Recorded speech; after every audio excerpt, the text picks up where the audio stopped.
This is Leetcode number 2422, merge operations to turn array into a palindrome.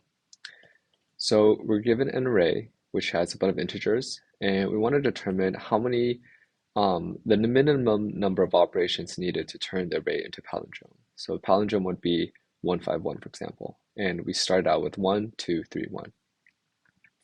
So we take in an array of nums, and there are a few things that we need to define first. The way that we're going to approach this problem is by using pointers as well as continuing to see whether or not the left and the right side are equal to each other, or if the left is less than the right, or if right is less than the left.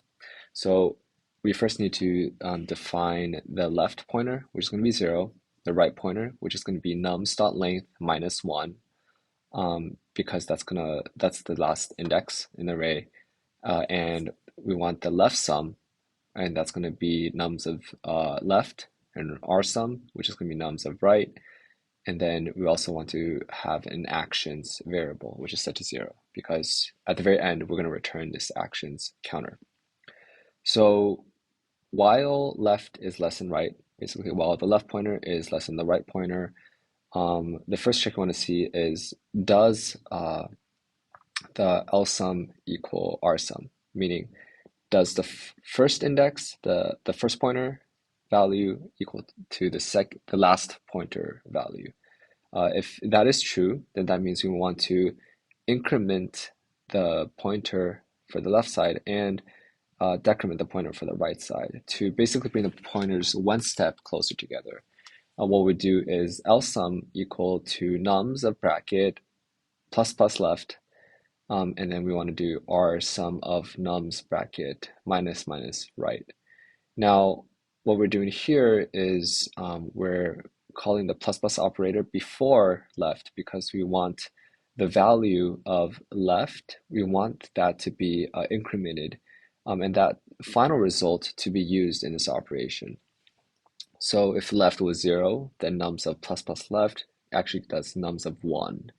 And so we basically now have a new LSUM, we have a new right RSUM. The next case that we're checking, it's going to be else if. It'll be, is LSUM less than RSUM? If it is, then that means we want the left pointer to, we wanted the LSUM to increase, and we want to add up the adjacent indices. So that'll be LSUM plus equal nums plus plus left.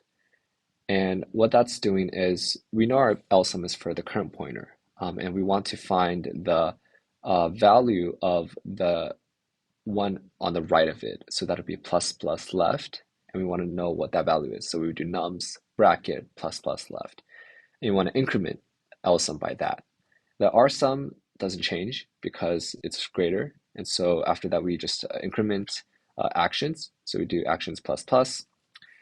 And then finally, the else case is if LSUM is greater than RSUM. This means that we want to actually make the right side increase. So RSUM plus equal nums of minus minus right, because minus minus right is going to give us the index immediately to the left of the RSUM index. And then finally, we do actions plus plus, and at the very end, we return actions. That is it for this problem.